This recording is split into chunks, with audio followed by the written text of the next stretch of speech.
I paid for sister's honeymoon, but she said, "That's not enough, now you pay the rent." I said no, and cut her off. A month later, at a family dinner, my selfish sister, Linda, had always been a dreamer, but not in a good way. She lived in a kind of fantasy world where life worked out the way she wanted it to.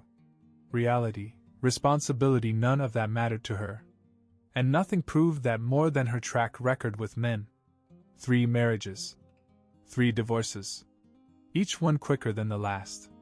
Her first husband, Dan, was a solid guy, but she got bored. Said he was too predictable.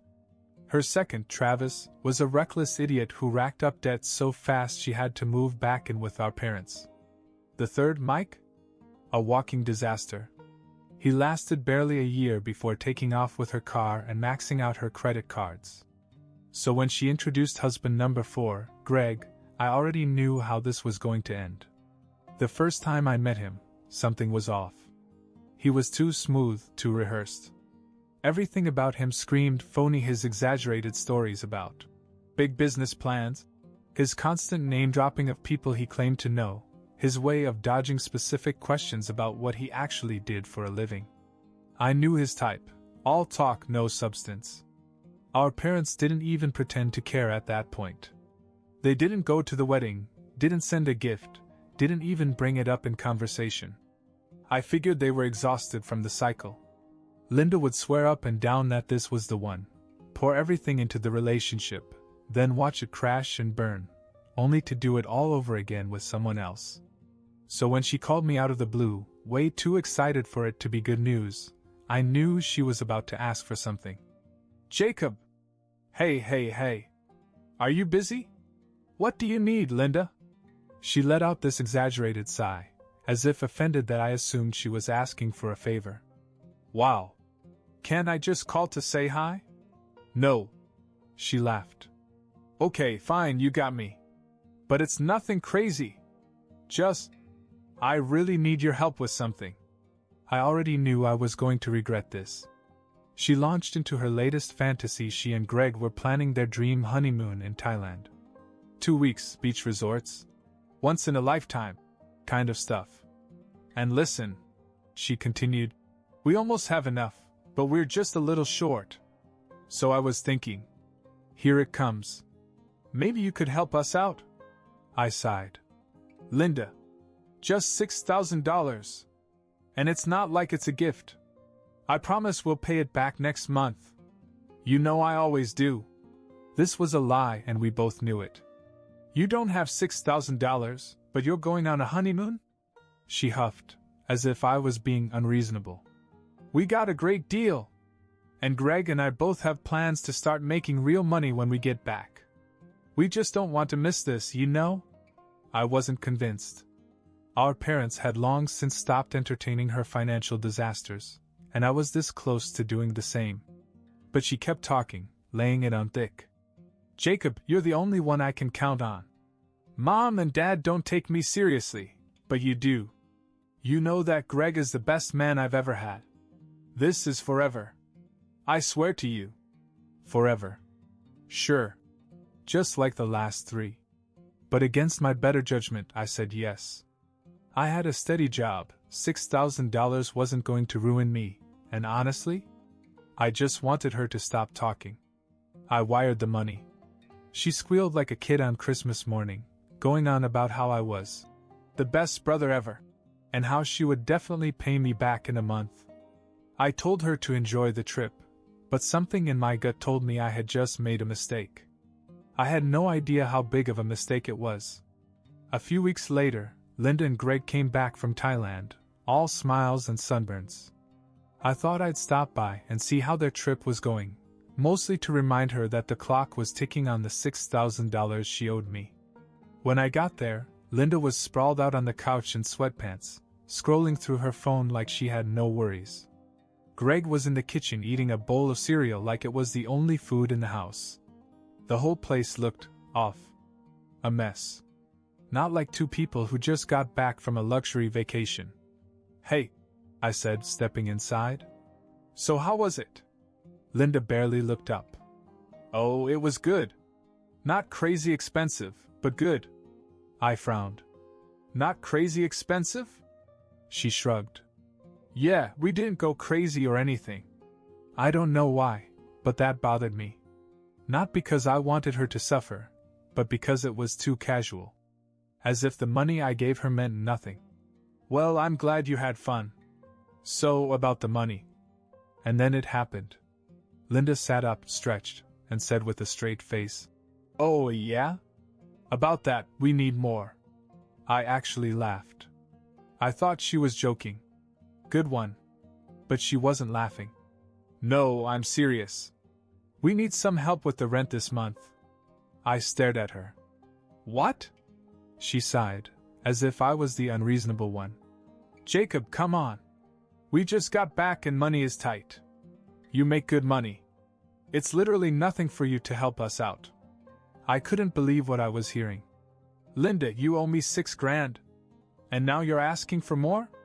Greg, who had been silent until then, chimed in with his mouth still half full of cereal. It's no big deal, man. Family helps family. I turned to him. I don't even know what you do for a living. He waved that off. Freelance stuff. Freelance what? Stuff. I looked back at Linda. You said you'd pay me back in a month. She rolled her eyes. And I will. But right now the priority is the rent. It's not like you need the money right away. I felt my blood pressure rise. Why did you even go on a honeymoon if you were broke? And then she hesitated. Just for a second. But it was enough.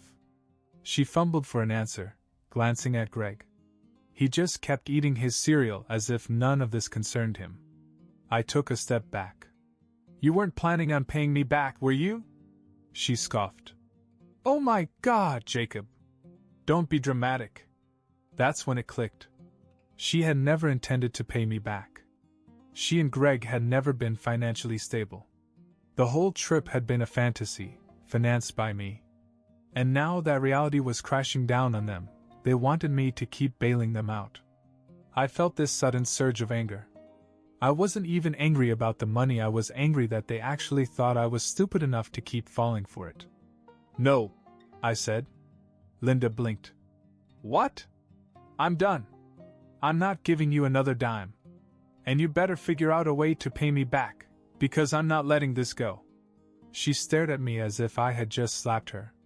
Then, just like that, the sweetness in her voice disappeared. Oh, so this is who you are, she snapped. You think you're better than me just because you've been lucky in life? Lucky? I repeated. I worked my ass off, Dash. No, you just got everything handed to you. You don't know how hard it is for people like me and Greg, Dash. I let out a sharp laugh. People like you and Greg? You mean people who refuse to get jobs? She shot up from the couch. You know what? Fine. Forget about it. But don't expect us to be nice to you when you come crawling back to us one day.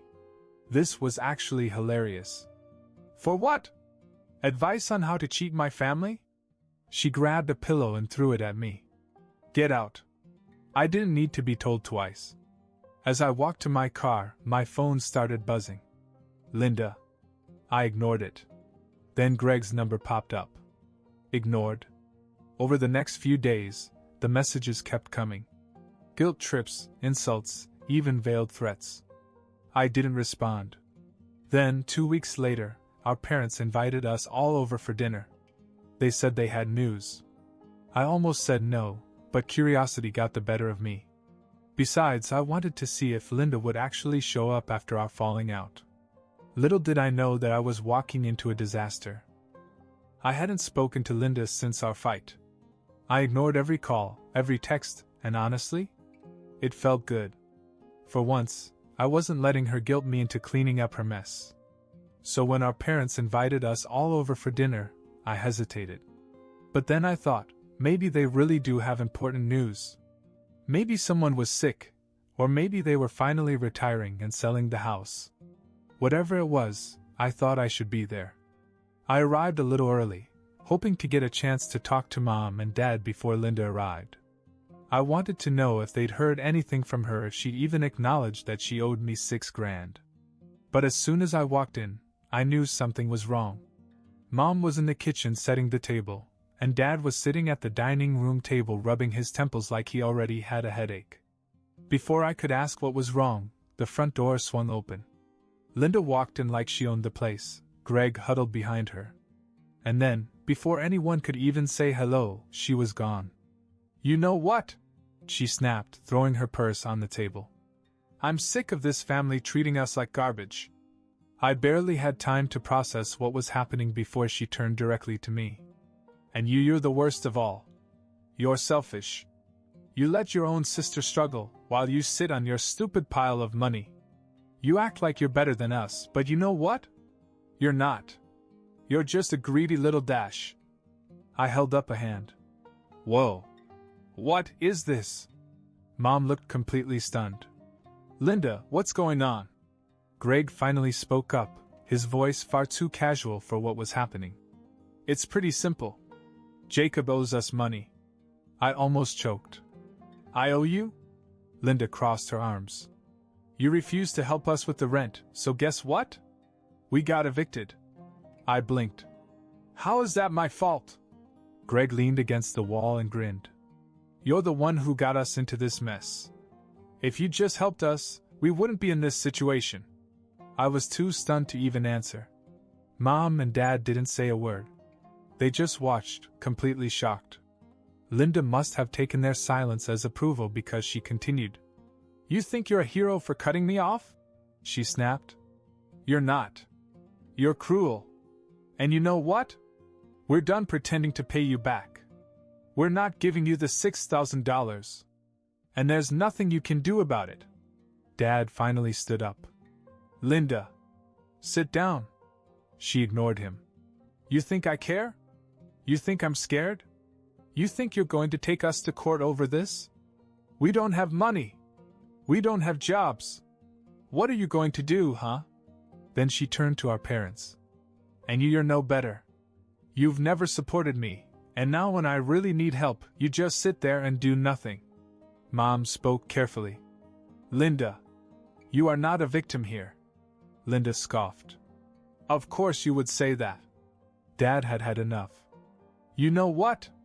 Get out." Linda's face fell. "What?" Greg straightened. "Excuse me?" "You heard me," Dad said. "Both of you. Get out of my house." Linda's eyes shot around as if she couldn't believe what was happening. "You're kicking me out? Me? Your own daughter?" Dad didn't even hesitate. "You just admitted to stealing from your own brother. You come into our house and yell at us like we owe you. On top of that, you married a man who refuses to work and thinks it's your family's job to support you. I'm done. We're done." Greg scoffed. "You can't just dash." Dad took a step forward. "Try me." For a second, I actually thought Greg was going to fight him. He puffed out his chest, squared his shoulders. But then, just as quickly, he deflated. Linda, realizing she had just burned her last bridge, did what she always did. She went for the drama. She gasped, covering her mouth as if she were going to cry. "Oh my God! I see what's happening. You never loved me. You never cared. You throw me out like I'm nothing." Dad didn't say a word. He just pointed to the door. And then Linda did something completely out of character. She picked up a wine glass from the table and threw it at the wall. It shattered into 100 little pieces. Mom actually jumped. That was it. That was the last straw. Dad didn't yell. He didn't lose his temper. He just turned to me and said, "Call the police." Linda froze. Greg's whole tough guy act was gone. "Wait. Hold on." Dad crossed his arms. "You want to act like lunatics? You want to destroy my home? Fine. But I won't stand for it." Linda held up her hands. Okay. We'll leave. No need for cops." Greg grabbed her arm and began to pull her toward the door. And just like that, they were gone. For a long time, neither of us said anything. We just stood there, staring at the broken glass on the floor. Finally, Mom sighed. "Well, I guess that's it." Dad nodded. I'm done trying to fix it. I exhaled and ran a hand through my hair. Me too. But deep down I knew this wasn't the end. Linda wasn't the type to let things go. And I was right. Because 2 weeks later, she was back in my life begging me for help. 2 weeks went by and I didn't hear a word from Linda. Not that I was complaining. After the dinner disaster, I figured she and Greg had either found another sucker to suck off or were couch surfing their way through life. Either way, I was done. Then, out of nowhere, she called. I stared down at my phone. I hadn't blocked her mostly because I wanted to see how long it would take her to come crawling back. Curiosity got the better of me. I answered. The first thing I heard was sobs. Not the dramatic, fake tears she used when she wanted something. This was different. Jacob, she gasped. Please. I need you. I almost hung up right then and there. But something about the way she said it raw, desperate made me pause. I sighed. What now? She took a shaky breath. Greg's gone. I sat up. What do you mean, gone? He left me. She let out a choked sob. As soon as he found out I actually had to pay you back, he ran. Took what little money we had left and cut me off from everything. I wasn't shocked. I had seen this coming. But still, to hear it out loud, damn. Linda had officially hit rock bottom. She sniffled. I have nothing, Jacob. No apartment. No money. No one. I remained silent. Then she dropped the real bombshell. I'm pregnant. My stomach churned. What? I just found out. I'm pregnant, and Greg knows, and he left me anyway. I was speechless. Linda? A mother? I didn't even know how to process this. She broke down again. I swear I've changed. I know I messed up. I know I've been selfish, but please. Just help me one last time. I have nowhere else to go. My mind was racing. Part of me wanted to say no to let her figure it out on her own. She had burned every bridge, manipulated everyone who cared about her, and now she wanted another favor? But then I thought of the baby. An innocent child trapped in this mess before she was even born. I sighed. Where are you? She gave me an address. A cheap motel on the bad side of town. 20 minutes later, I pulled into the parking lot. She was sitting on the curb, looking more defeated than I had ever seen her.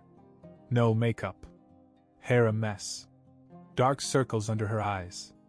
I rolled down the window. Get in. She climbed into the passenger seat, her arms wrapped around herself like she wanted to disappear. I looked at her. So what's the plan? She shook her head. I don't know. I gripped the wheel. Are you sure you're pregnant? She nodded. Took 3 tests. All positive. I sighed. Have you told Mom and Dad? She hesitated. No. They won't believe me. Not after everything. She wasn't wrong. I exhaled slowly. Linda, I'll help you this time. But not with money. I'll help you figure something out, but I'm not your bank anymore. She wiped her nose. That's all I want. Just someone to believe me. For the first time in years, I caught a glimpse of the little sister I used to know. And for the first time in years, I actually felt sorry for her. But deep inside I had a sinking feeling. This wasn't over. Not even close. I drove Linda back to my place, mostly because I didn't trust her to be alone in that rundown motel. She looked wrecked, more exhausted than I'd ever seen her. She barely spoke the whole drive. Just stared out the window like she was watching her life burn down in real time. When we got inside, she sat on the couch, knees pulled to her chest. So, I said, crossing my arms. You need a plan. She nodded weakly. Yeah. I sighed. First, you need to see a doctor. Make sure the pregnancy is real and healthy. She shot me a look. You think I'm lying about this? Can you blame me? She flinched but didn't argue. I continued. If you're really pregnant, you need stability. A job. A place to stay. Something. She was quiet for a long time. Then she whispered, I don't even know where to start. I rubbed my temples. I was really doing this. After everything, I was really about to help her. But then, something happened that changed everything.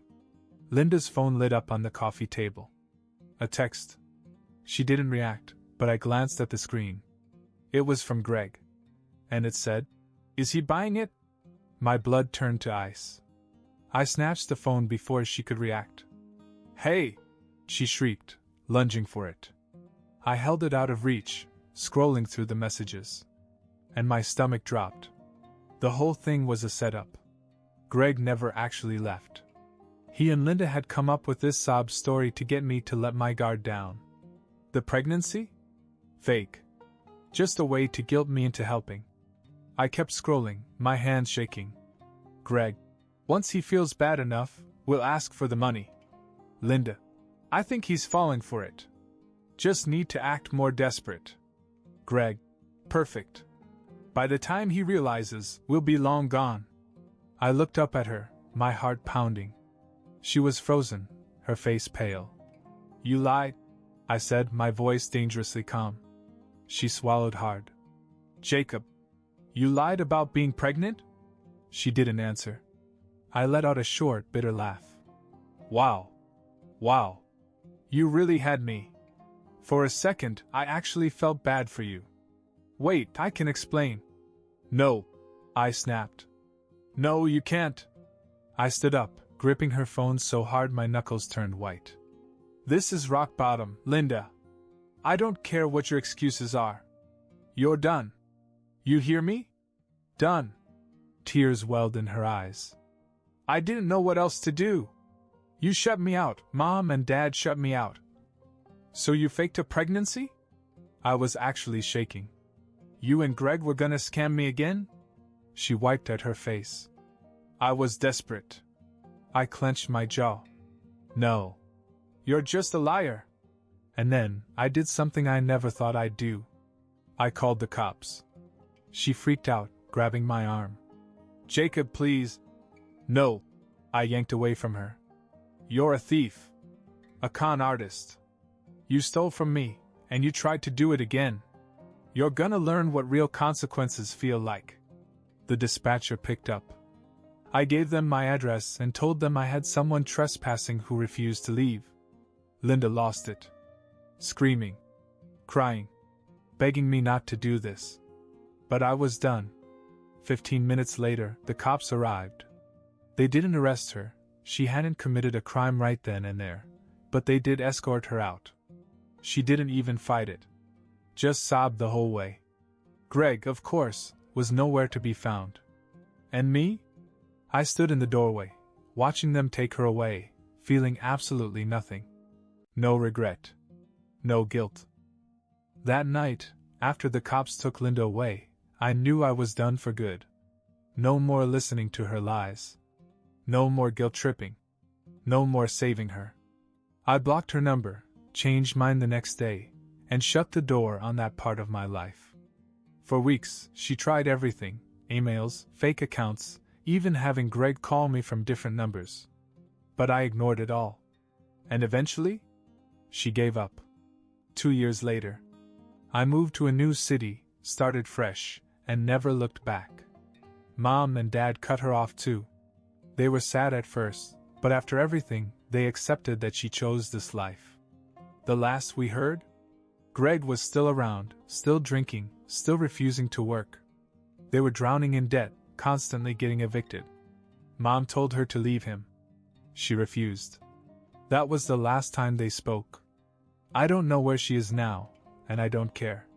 Some people can't be saved. And for the first time in my life, I don't feel guilty about it.